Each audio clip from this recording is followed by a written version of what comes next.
So, why did you learn the process of using a wash tub and washing clothes with a wash tub?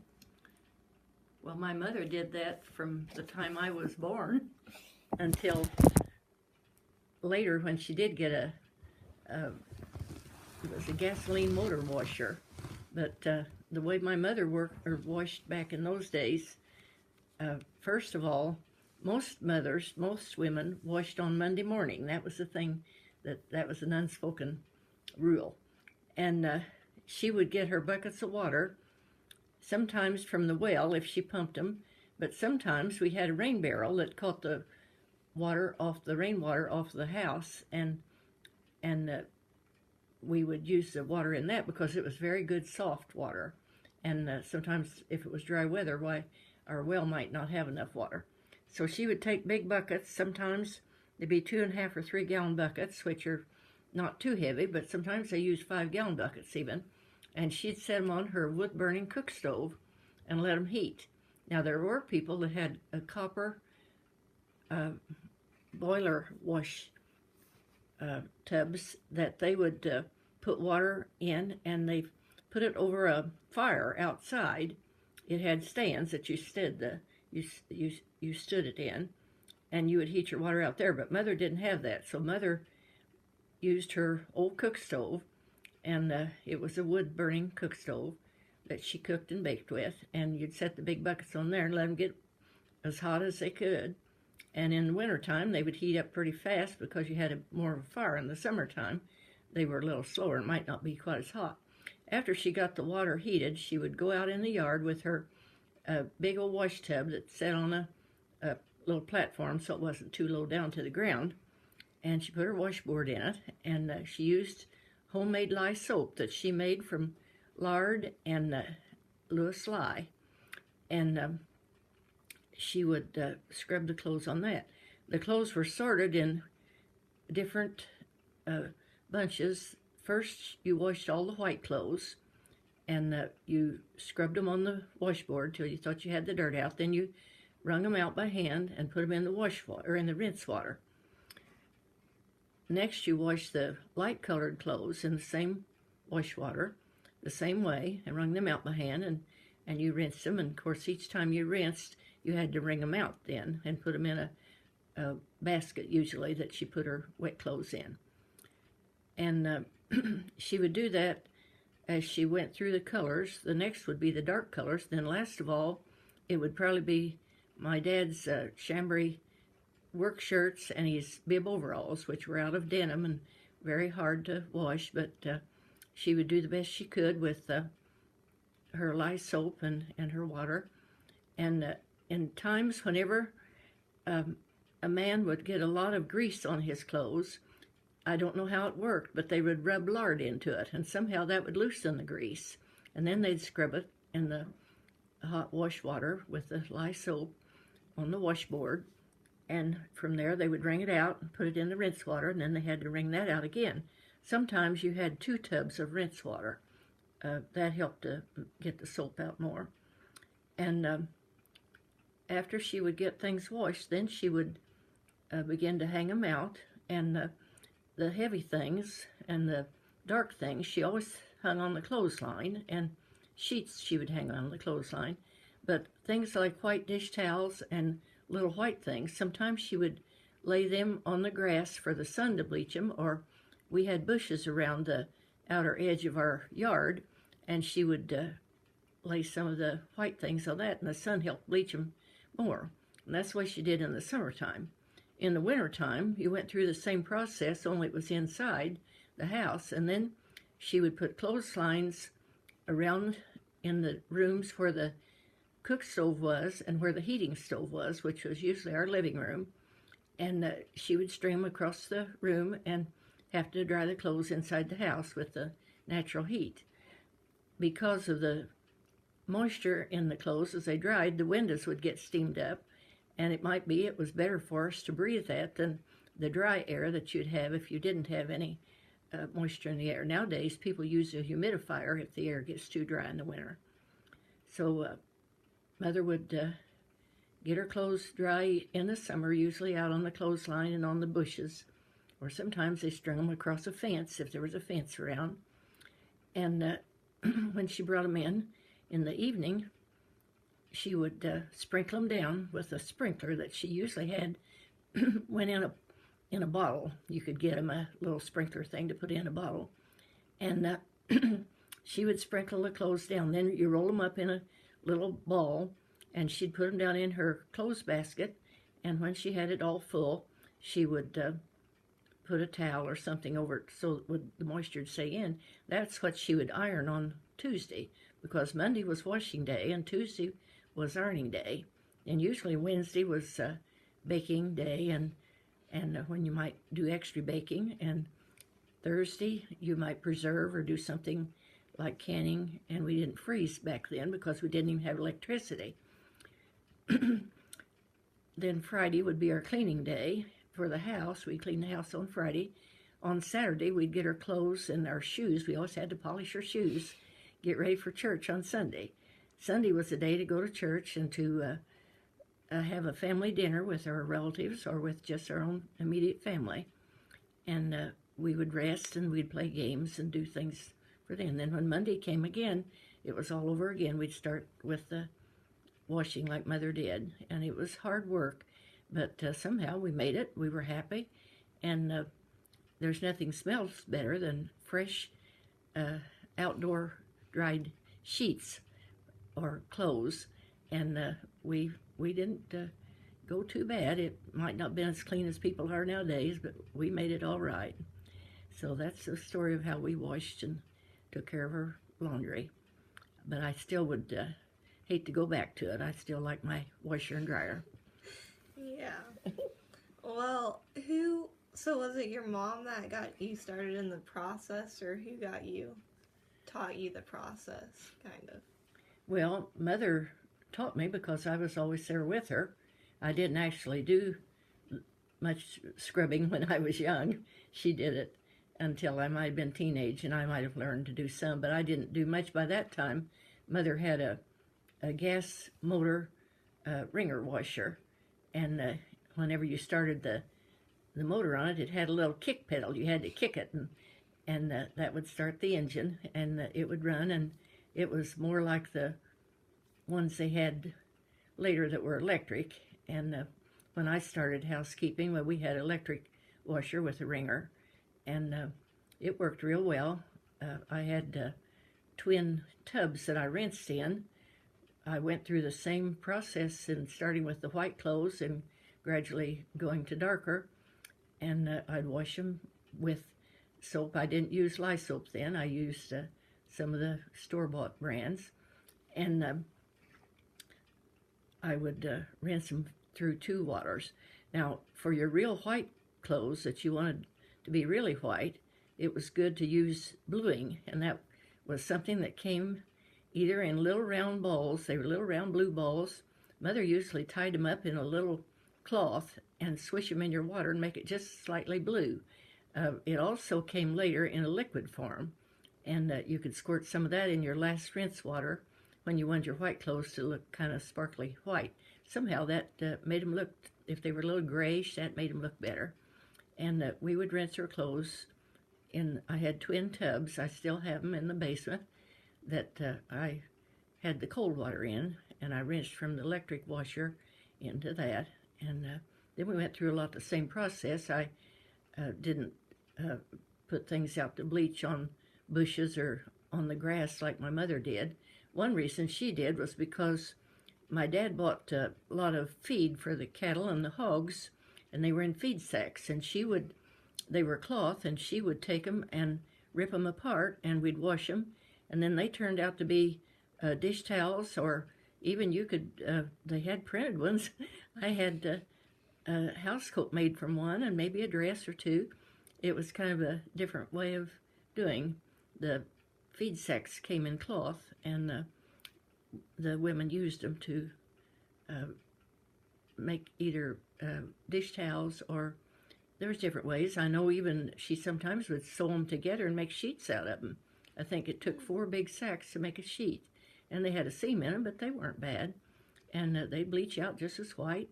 But later, when I used the electric washer, I didn't do that. I hung my clothes on the clothesline in the summer. In the winter, I had wooden racks that I would hang them on over the register in the house. And we had a coal furnace to begin with, and then we had gas furnace later, and the warm air would come up and dry them on the racks. And then from there, we ironed quite a bit because the materials didn't have polyester in them that made them wrinkle free, and you had to iron most everything. So after they were dry, well, then I'd sprinkle them down too, like my mother did, and the next day I'd iron them. And I can remember we'd have maybe a bushel basket full of things to iron. There was later when I worked at it, they had a plastic liner you could get to put in your basket. That made it nice to put your things in that you were going to iron, and you always put a towel or something over top to kind of keep the moisture in. And that's the way we did the laundry then. How did you iron? Pardon me? How did you iron? I just ironed back when Mother was doing it. We didn't have electricity, and she had an iron that you clipped a handle in it. I don't know whether that's what they call andirons or not, but then I do have an old iron that is an antique that was, the handle was all together on it. It was all an iron with an iron handle on it, and you heated them on the cook stove. You let them heat, and you had your ironing board there, and you took turns with the irons, and you'd pick up one and iron till it got cool, and you put it back, and again another iron and put on. You'd have maybe 3 irons just sitting on the stove, and that would be the way we'd iron back then. And later, of course, I had electric irons, and I ironed then. I always ironed a good bit back in the days before we had dryers and the polyester cotton blends that are pretty well wrinkle-free. Okay. So, do you have any memories that stand out to you whenever you were doing this? Oh, I don't know. I enjoyed it. I didn't mind it, really. It was just part of life, and I don't have any bad memories from it, really. Yeah. Well, that's good. So, what are the benefits of using a washboard as to using a washer now? Do you think there are any, or? I can't think of any. It's a lot of hard work, but... You said it had kind of a fresher smell to it. Not really. I don't know. The outdoor air makes any washing seem fresher. Like if you hang your sheets out or any of your things, they're fresher. The fresh air really is better smelling than the dryer, but they may be more wrinkled, and the dryer makes them more wrinkle-free. So I use the dryer most of the time anymore. Sometimes I hang out some things, but not too much. Was it hard for you to learn how to use a washboard?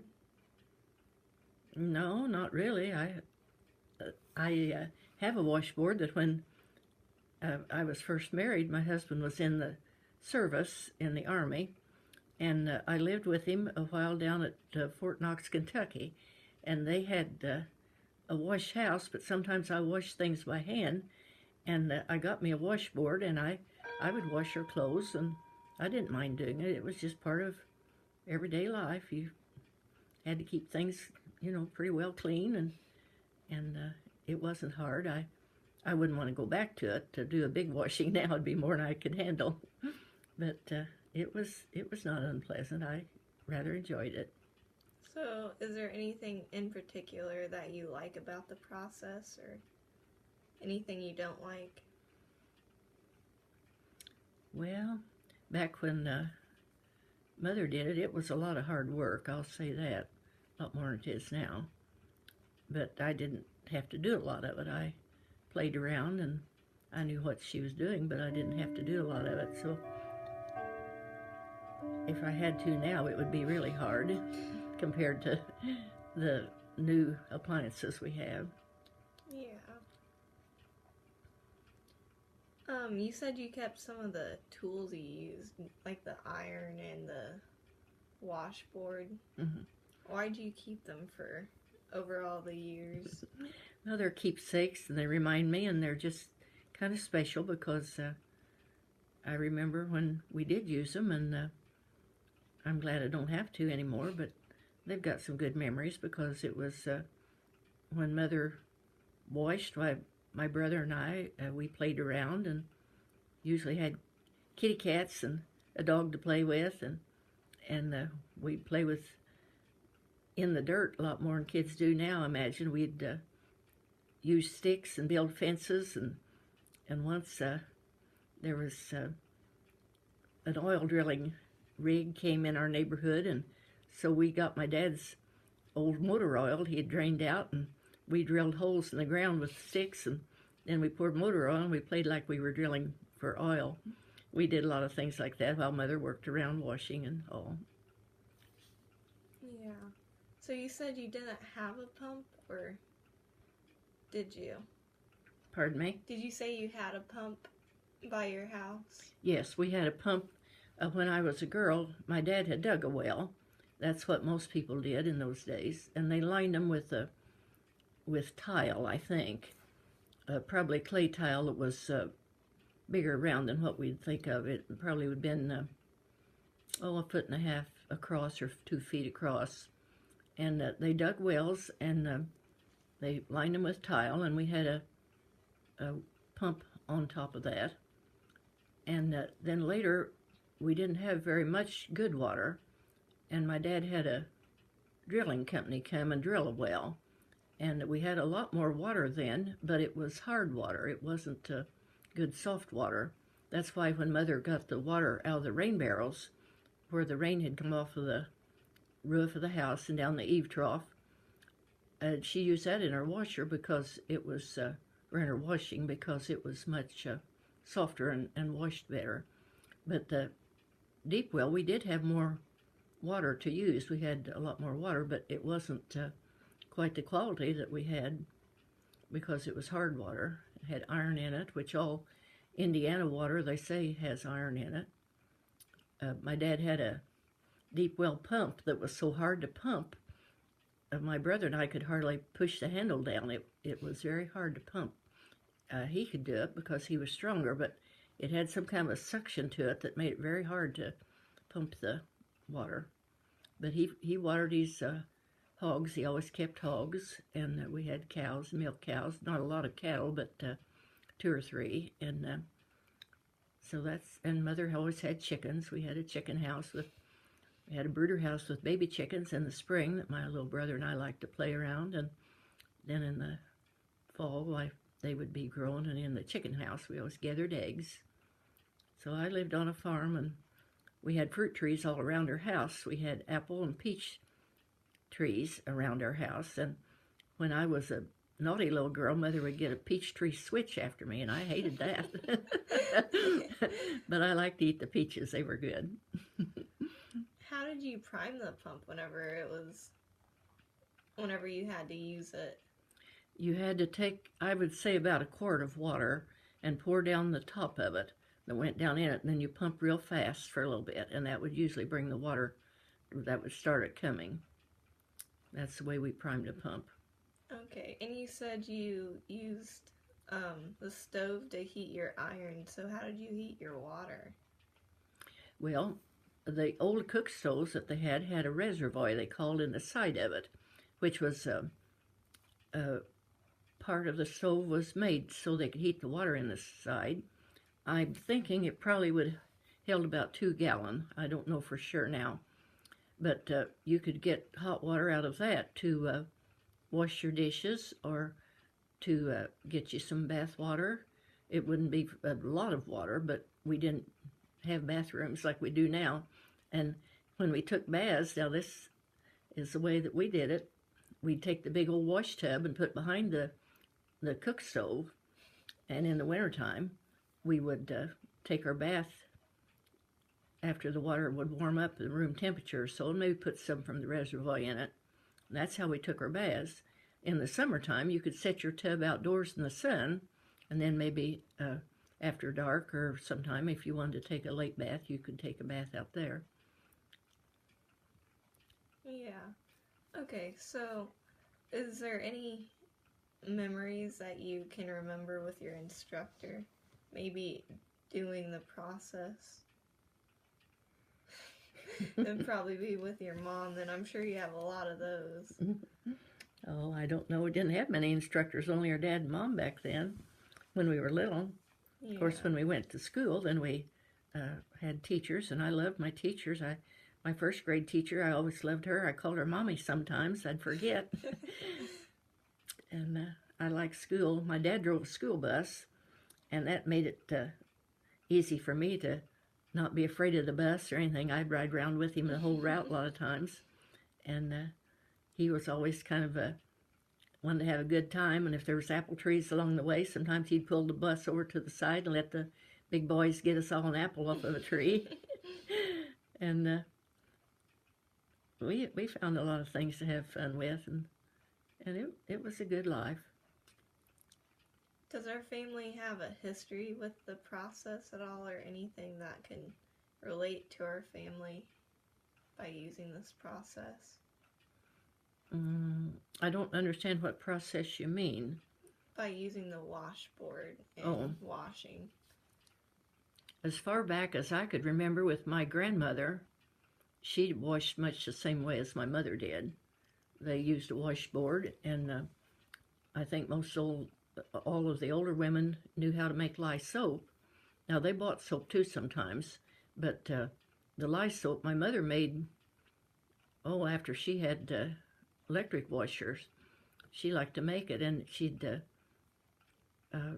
make it with lard and lye, or any kind of grease. I know some say they use bacon grease, but I think Mother used like lard. But we butchered hogs. We had a lot of lard, and if it would get kind of old and strong, which it could if it wasn't refrigerated, and we didn't always have refrigerators, that was good to use that into making soap. And I don't know, that's some of the ways my mother did. I never did. One time I think I made lye soap. I remember I got some of it on my hands, and it almost eat a hole in my hand.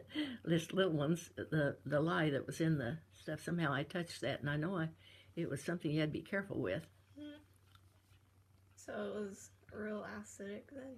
You said it was made with the fat from the pigs or the lard? Yes. My dad and most all the farm people, they butchered hogs, and they had pretty much of a routine that they went through it. They had certain ways to do it all. And they would cut the fat off, and then they would render it in a big black kettle over a fire outside, and they would cook it until it would be nothing much, only liquid like grease, and then it would have the rinds on it. That's how people they like pork rinds, salted pork rinds now. Well, that was what was left after the lard was cooked off of it, after the fat was cooked off. Then when that liquid cooled, that made a white substance called lard, and you can still buy lard in the stores. Some of the people, especially Amish, like to make their pie crust with lard, and it usually is good. But they say it's not as good for you as like your vegetable shortenings, so I don't use it much anymore. Did you consider this a valuable skill? Now, many of the old-time things were valuable skills. It was the way that you existed. Yeah. You had to learn to do it from scratch, as I said, pretty much. And I grew up in a time when things were pretty much that way. My dad built us a little 3-room house that we had, and then he added on to it later. But he built it out of lumber that he'd cut on the farm. And then we lived pretty much off of the land. We always had a good garden, and we had fruit trees and rhubarb and all kinds of things we could raise. We made maple syrup back in the woods, and we butchered hogs. Now, my dad never did butcher cattle, but my husband's dad butchered cattle. And the farmers I grew up on a farm, and my husband too, so we don't know much about city life really. But we learned to provide from scratch, and we think it's a pretty valuable thing to know. If you had to go back, you could do better than if you knew nothing about it. But we don't particularly want to go back. So, if you had any advice to give the younger generations, what do you think you would say or tell them?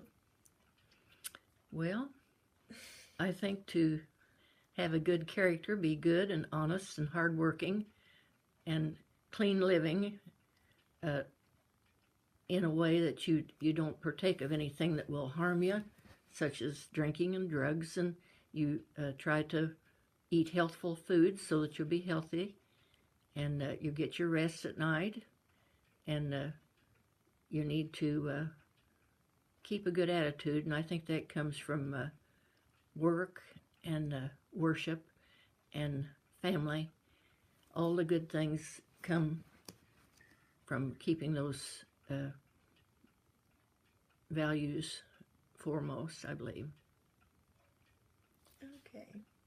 And you kind of already told me the steps to the process, but can you give me another refresher on them, just a little short version of the steps to using a washboard and washing your clothes?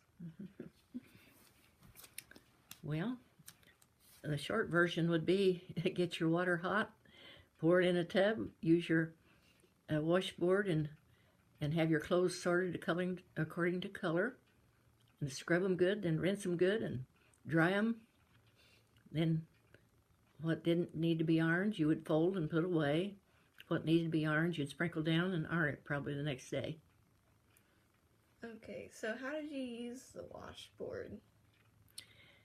The washboard has a little tray at the top of it that your bar of soap can rest on. You slant it into the wash tub. It's at a slanted angle.